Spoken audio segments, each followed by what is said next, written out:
আসসালামু আলাইকুম সবাইকে। তো আমিনুল শান, আপনি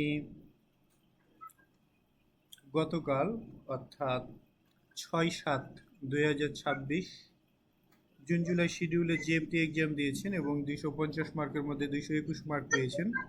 আপনি আপনার এক্সাম এক্সপিরিয়েন্সটা একটু শেয়ার করবেন যে আপনার পরীক্ষায় কোন প্রশ্নগুলো আসছিল, আর আমাদের মক টেস্ট থেকে কমন পেয়েছিলেন কিনা, হ্যাঁ মক টেস্ট করে উপকৃত হয়েছেন কিনা একটু সবার সাথে শেয়ার করবেন। আসসালামু আলাইকুম। ওয়ালাইকুম আমি আসসালাম। মোহাম্মদ আমিনুল ইসলাম।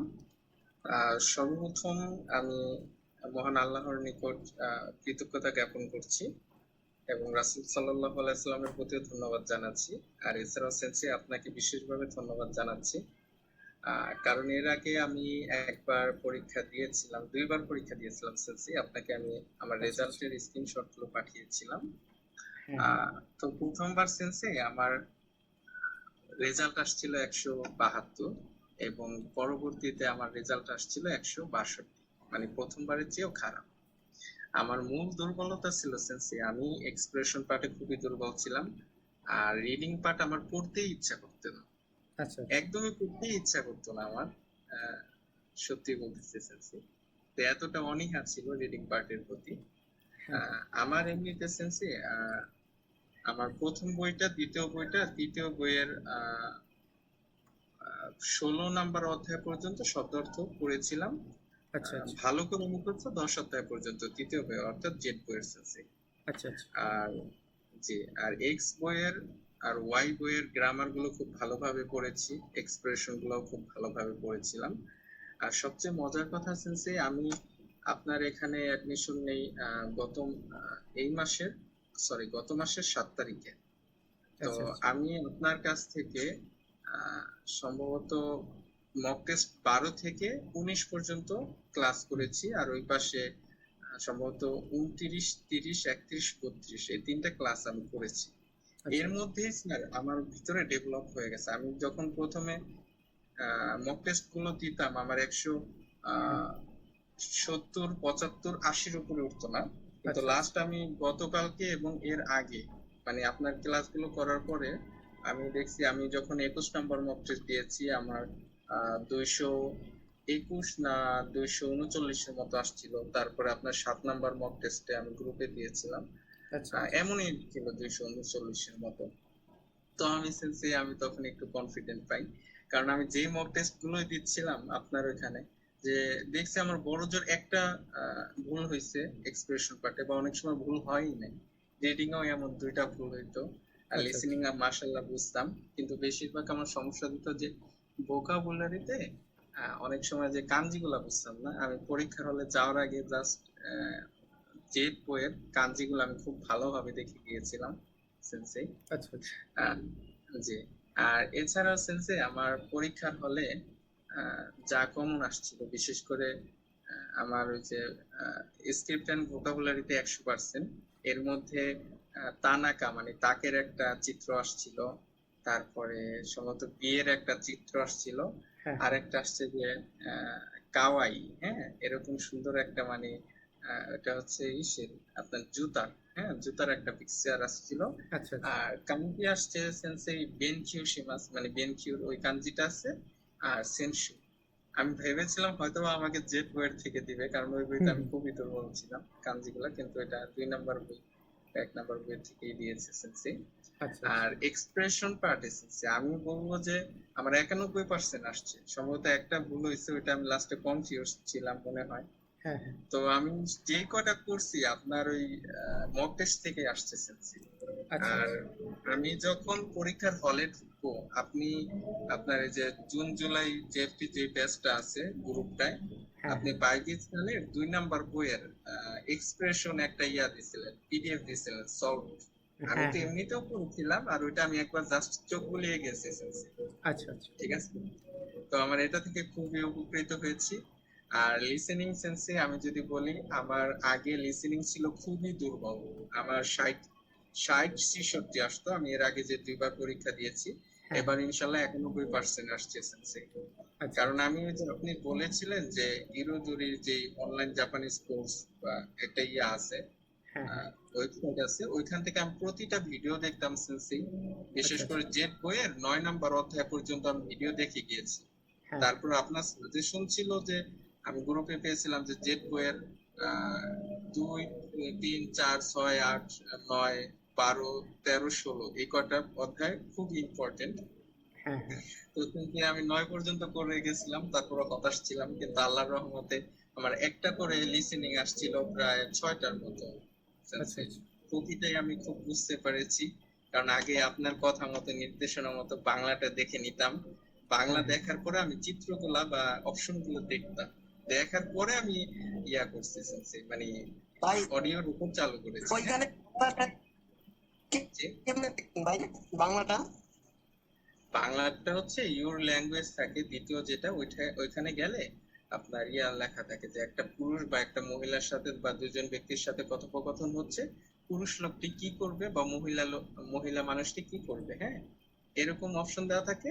এটা বাংলাটা দেখার পরে আমার সাজেশন থাকবে যে আপনি নিচের যে অপশন থাকে তিনটাই থাকে, এর বেশি থাকে না, এই তিনটা অপশন অপশন দেখবেন করে যেটা তারপর কিসের লিসেনিং বানাইতে। জি জি। ওখানে কি প্রথমে তো মানে ইংরেজিতে না নিয়ঙ্গতে থাকে?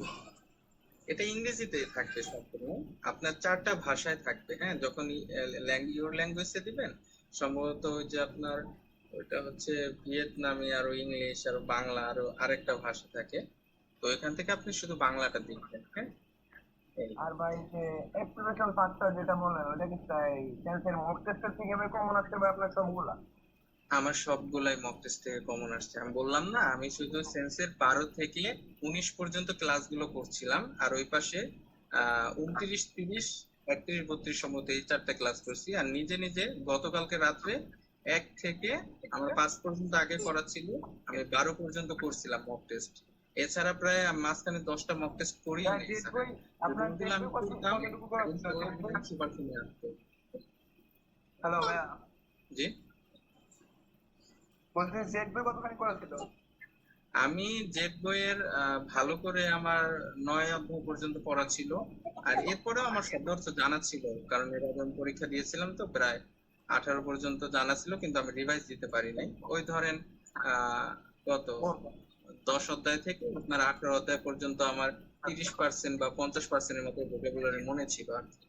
আর যাওয়ার আগে আমি বিশেষ করে অবশ্যই যারা ভোকাবুলারি আর স্ক্রিপ্টে যে গ্রামার টাইপের হালকা আসে না, যেমন নিমাস ইমাস আরিমাসের আগে হ্যাঁ একটা খালা, শব্দ এই বসানো লাগবে ক্লাসটি যে মাঝখানে, আমি শেষ করে আমি তোমাকে বলবো ফোন যে দিব। পরীক্ষার আগে জেড বইয়ের যে গ্রামার গুলো আছে না, আচ্ছা। সরি জেড বই না, সরি এক্স বইয়ের স্টার্টার বইয়ের, যদি এগুলো পড়ে যান, সেই ক্ষেত্রে আপনার ভোকাবুলারি স্ক্রিপ্টের মধ্যে যে হালকা একটু গ্রামারের মার্কাস থাকে, এটা থেকে আপনার বলবেন, হ্যাঁ। আর অবশ্যই 2 নাম্বার বইয়ের যে গ্রামারটা আছে, মানে ওয়াই বইয়ের, এগুলো পড়ে যাবেন। আর এটার সাথে আপনি ওই যে এক্সপ্রেশন গুলো যেগুলো থাকে প্রতিটা অধ্যায়ের শেষের দিকে 2-3টা করে, এইগুলো প্রতিটা রিডিংটা পড়বেন, শব্দ নিচে যে রিডিংটা থাকে, কারণ এক্সপ্রেশন ইয়াটা শব্দটা কোথায় থাকে, যেমন ধরেন আহ কি বলবো, ওই শ্যাডোইং যেটা ভাই যে বলছেন ওইটা ওইটা নাকি? হ্যাঁ, জি জি। শ্যাডোইং যেটা ওই যে প্রত্যেকটা লেসনের লাস্টে শ্যাডোইং থাকে, ওই জিনিসটাই ভালো করে লিখে দেবো? শ্যাডোইং বলতে তো বুঝলাম না, যে এক্সপ্রেশন থাকে, অভিব্যক্তি গুলা থাকে, এগুলা পড়ে যাবে। ওই যে শেষে 2-3 নম্বরে যেটা থাকে আর কি। আর লিসেনিং এর ক্ষেত্রে ভাই এভাবেই করবেন, আগে ইউর ল্যাঙ্গুয়েজ দেখবেন, তারপর অপশন গুলা দেখবেন, তারপরে আপনি ভালোভাবে বুঝলে এরপরে আপনি অডিও চালু করবেন, এরকম আর অবশ্যই প্রতিটা অডিও ইয়া করার লিসেনিং শোনার সময় নিচে স্ক্রল করবেন, যে স্ক্রিনটা টেনে দেখবেন যে নিচে কোনো আদার অপশন আছে, কারণ আমার 6টা পর্যন্ত সিঙ্গেল গুলো আসছিল, এরপরে 2টা করে আসছে, ঠিক আছে। এর মধ্যে একটা মজার ইয়ে আসছিল, লিসেনিং আসছিল, এটা সম্ভবত সেন্সের নোটিস থেকে আমি করেছিলাম, যে একজন ব্যক্তি কত তলায় যাবে, হ্যাঁ, আর কয়টা বাক্স নিয়ে যাবে। আমার আসছিল যে 4 তলায় যাবে আর 2টা বাক্স নিয়ে যাবে, ঠিক আছে, হতো মানে এরকম। আর এখন যদি আমি যাই রিডিং পার্টে আমার একটু নর্মাল আসছে, মানে 75%। এটা হচ্ছে স্যার আমাদের কয়েকদিন আগে একটা কুপন পড়াইছিল যে ট্রেনের টিকিট টোকিও থেকে ওসাকা পর্যন্ত। এটা ট্রেন না হয়ে বাসের টিকিটটা আসছে, যে কয়টায় ছাড়বে আর কোথায়, কোথা থেকে ছাড়বে। ধরেন 8টা থেকে ছাড়বে, টোকিও থেকে ছাড়বে এই।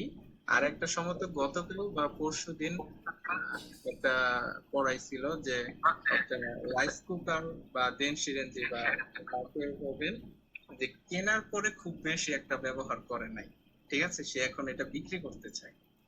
এই কুপনটা আসছিল। আর আলহামদুলিল্লাহ স্যারের এখান থেকে তো আমরা বড় বড় রিডিং পার্ট গুলা মানে পড়তাম, বা স্যার অনেক কষ্ট করে আমাদের বোঝাইতো।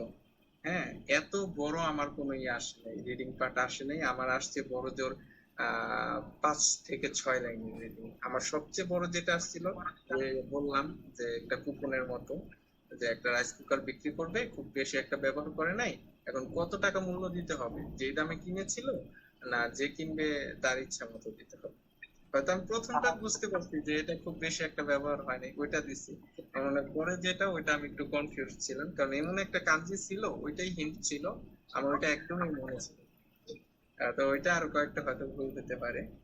তো আমি বলবো সর্বশেষ যে সেন্সেইকে অসংখ্য ধন্যবাদ, কারণ সেন্সেইকে আমি প্রথমে বলছিলাম এই অবস্থা, এই কন্ডিশন, সেন্সেই আমাকে বলছিল আপনি মক টেস্ট গুলো করেন, আমার এই ক্লাসগুলো মূলত এক্সপ্রেশন আর রিডিং পার্টের জন্য, বিশেষ করে আপনি ইনশাল্লাহ পাশ করবেন। আমি স্যারের কথায়ও কাজে মিল পেয়েছি। আর অবশ্যই মহান আল্লাহকে, নবীজি সাল্লাল্লাহু আলাইহি সাল্লামকে এবং স্যারকে আন্তরিকভাবে ধন্যবাদ। আমি আসলে আসলে আজকের এই অর্জন আমি মনে করি স্যারের এই মক টেস্ট ব্যাচে ভর্তি হওয়ার জন্যই। আর সবাইকে ধন্যবাদ। অবশ্যই আমি হয়তো 30টা মক টেস্ট ফুল করলে আমার যে রিডিং পার্টটা আরো ভালো আসতো, যেহেতু 75% আছে আমার, 20 মধ্যে আমার 100 না হলে 91% অবশ্যই আসতো। তো যারা আছেন, যারা পরীক্ষা দিবেন, অবশ্যই স্যারের মক টেস্ট গুলো করবেন। আর পাশাপাশি এক্স বইয়ের ওই ওয়াই বইয়ের যে গ্রামার আছে, শব্দ অর্থ গুলো আছে, আর বিশেষ করে এক্সপ্রেশন গুলো খুব ভালোভাবে করবেন। আর 3 নাম্বার বইয়ের গ্রামার গুলো খুব কঠিন না, কিন্তু খুব মনে রাখার মতো, একটু হালকা চোখ বুলে যাবে। ইনশাল্লাহ আপনারা ভালো রেজাল্ট করবেন। আর অবশ্যই স্যারের সাথে আমি কালকে যখন কথা বলেছি, স্যার বলছিলেন যে আমিনুল স্যার আপনি পরীক্ষা দিবেন ঠান্ডা মাথায়, ভেবে চিন্তে। হ্যাঁ, আমি আসলে খুব চেষ্টা করছিলাম যে খুব তাড়াতাড়ি দিব, তারপর আমি অনেক সময় নিয়ে দেওয়ার পরেও আমার পরীক্ষা শেষ হওয়ার 9 মিনিট আগে আমার সব অ্যান্সার করা শেষ। 9 মিনিট আগে, তারপর আমার হাতে 9 মিনিট। মানে আমার রিডিং পার্টে যখন 2টা প্রশ্ন ছিল, তখন আমার 25 মিনিট বাকি ছিল। তারপর আমি বইসা রয়েছি, জাস্ট বইসা রয়েছি, ভাবতেছি, ইয়া করতেছি, পরীক্ষার হল দেখতেছি। হ্যাঁ, আমি একদম নিরিবিলি পরীক্ষা দিতেছি। ভাই মোট মার্ক কত পেয়েছেন আপনি? আমি মোর বুঝলাম না, মার্ক মার্ক পেয়েছি 221। মানে কি স্যারের এই টিএসসি যে এবার কি যে এক্সপ্রেশন পার্টটা যে ওইটা হইছে নাকি? আপনি যদি স্যারের মক টেস্ট গুলা করেন, আমি বলবো যে আপনি 100% আপনি কমন পাবেন। এবং হয়তো হুবহু স্যারের প্রশ্ন না পাইলেও, কিন্তু স্যার যে ইসে আপনার ওটাকে কি বলে, যে ক্যাটাগরিতে বা যেভাবে অ্যান্সার গুলা করায়, আপনি হয়তো হুবহু কথাটা থাকবে না, ভিন্ন কথাটা কিন্তু সেম উত্তর করবেন। হ্যাঁ, কন্ডিশনটা এরকম। আপনি যদি স্যারের 30 মক টেস্ট করেন, সেই ক্ষেত্রে আপনার আর expression part are reading part নিয়ে কোনো চিন্তাই থাকবে না। আর আপনি যদি ভোকাবুলারিটা পড়া থাকে, আর বিশেষ করে বইয়ের রিডিং গুলা পড়বেন, রিডিং গুলা পড়া থাকে, আপনি লিসেনিংও বেঁচে যাবেন ইনশাআল্লাহ। ভাই প্রশ্ন কয়টা আছে আপনার? জি, প্রশ্ন কয়টা আছে? আপনার কথাটা ভাই আপনার ক্লিয়ার প্রশ্ন আসছে। কয়টা আসছিল তাই বলতে। ও আচ্ছা, আমার ভোকাবুলারিতে আসছিল 16টার মতো, এবং মনে হয় যে আমার 48টার মতো আসতে পারে। ঠিক আছে, আমার ভোকাবুলারি 16টা আসছিল, এটা শিওর। ভাই পরীক্ষার যে আগের সময়টা কয়েকদিন মানে আমাদের পড়ার কি করলে আমাদের জন্য বেস্ট হবে আর কি? আমি বললাম না, আপনার প্রথমত পরীক্ষার কয়দিন আগে, যদি বলবো যে একদিন আগে, একদিন বা 2 দিন আগে, আমি বলবো যে আপনি কাঞ্জি গুলো দেখেন। এক সপ্তাহ, সেই ক্ষেত্রে আমি বলবো যে আপনি প্রতিদিন এক সপ্তাহ যদি হয় 4টা করে আপনি মক টেস্ট দিবেন। হ্যাঁ, 4 7 28 না, আরো বেশি দিবেন, 6টা করে আপনার যতটুকু কুলায় মক টেস্ট দিয়ে তারপরে যেগুলো যেগুলো ভুল আছে ওগুলা স্যারের ভিডিও গুলো দেখবেন। দেখালে আপনার যেগুলো হয়েছে ওগুলো দ্রুত টাইনে গেলেন, তাহলে আপনার ভিডিওটা সময় কম লাগবে। এইভাবে আপনি সলভ করবেন। সলভ করার পরে আপনি পরীক্ষার 3 দিন আগের থেকে আপনি ওই যে যেটা বললাম যে বিশেষ করে এক্স আর ওয়াই এর গ্রামারটা আর এক্সপ্রেশন গুলো দেখবেন, যে এক্সপ্রেশন মানে অভিব্যক্তি গুলো কোথায় বসে, হ্যাঁ, কোন উত্তরে কিভাবে দেওয়া হয়, এগুলা করবেন। আর যাওয়ার আগে আপনি ইয়া করবেন, গাঞ্জিগুলো দেখে যাবেন, ইনশাল্লাহ আপনি পাস করবেন। কারণ স্যারের মক টেস্ট গুলো এত সুন্দরভাবে সাজানো, আপনি 30টা করলে অবশ্যই, আমার মনে হয় যে 30টা মক টেস্ট করলে আপনার 235 থেকে 45 এমনিতেই আসবে। আর বাকিটা আপনার অভিজ্ঞতার উপরে, কেমন পড়েছেন কেমন বুঝেছেন সেটার উপরে নির্ভর করে। ঠিক আছে ভাই, আমার তো আগামী পরশু পরীক্ষা, বৃহস্পতিবারে হুম। 2টার দিকে। এখন আমার পরিণাম কি একটু বলবেন কি? এই যে আমি যে বললাম ভাইয়া এগুলাই, আর আমি সেন্সে একটা জিনিস সবচেয়ে বেশি লক্ষ্য করেছি যে এর আগে আমি 2বার পরীক্ষা দিয়েছিলাম। আমার পরীক্ষার সময় ছিল বেশিরভাগই 2:30 বা 3:30টার দিকে।